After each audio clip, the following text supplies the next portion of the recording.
the Kashmiri citizens who are held in different jails, in different locations. Like that poor boy Zia Mustafa and many other incidents that are on record, who are brought out of the jails, killed in fake encounters, tortured, forced to give confessional statements, posed as terrorists. This is the facts, this is the reality of what's going on behind all these incidents. Next, I would like to say few words and take a few minutes on the state-sponsored, the Indian-sponsored and abetted terrorism in Pakistan. Let's start with what the Indians themselves say about it. Please listen. Indian Army talking. All of you are familiar with this Indian serving officer. So these were the leaders of multiple terrorist groups operating in Balochistan, who, having after surrendered, are revealing in detail that how they were funded, they were helped, and how their sponsorship was done by India. In the next slide, you can see a terrorist operating and sponsored by India, Aslam Achu, in Indian hospital, and an Indian provided passport of Afghanistan of his.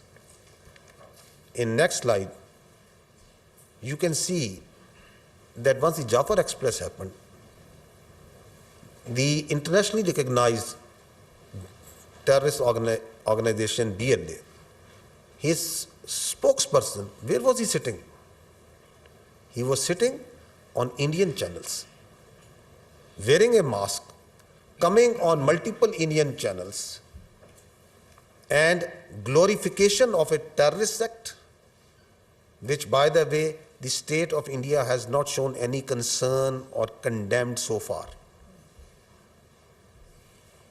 And they are glorifying it, taking its spokesperson over here. This is again very interesting. This footage that the Indian TV channels showed was made by the terrorists once actually the Jafar Express ID was blown. So this was only available with terrorists.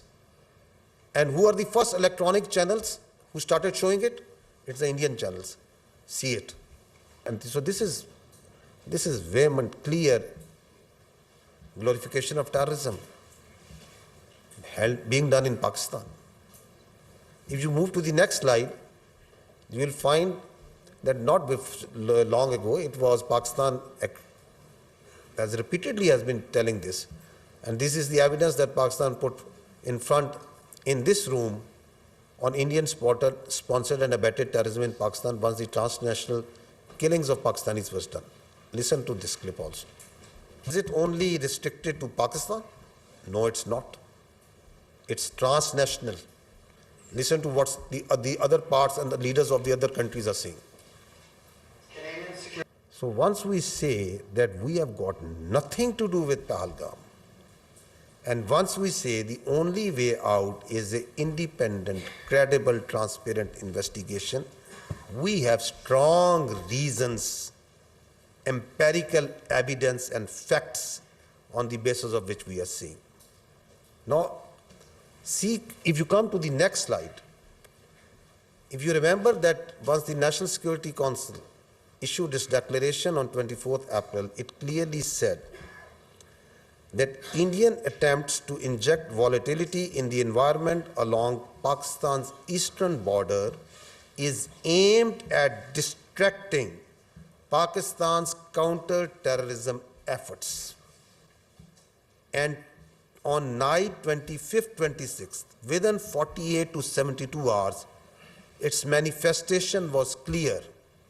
The largest tashkeel of fitna al-Khawarij terrorists was taken down. 71 were sent to hell.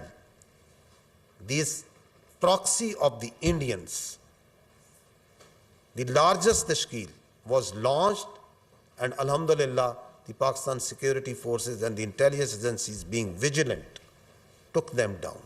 Because we have credible intelligence that Indians post Pahalgam, have tasked all their proxies to undertake terrorist acts everywhere in Pakistan, whether these proxies are operating in Balochistan and along the other parts of Pakistan. One of the clear evidence of these proxies and these cells I presented in detail yesterday. Just to refresh your minds, I am going to request you to listen to just one audio of a serving major of the Indian Army talking with a terrorist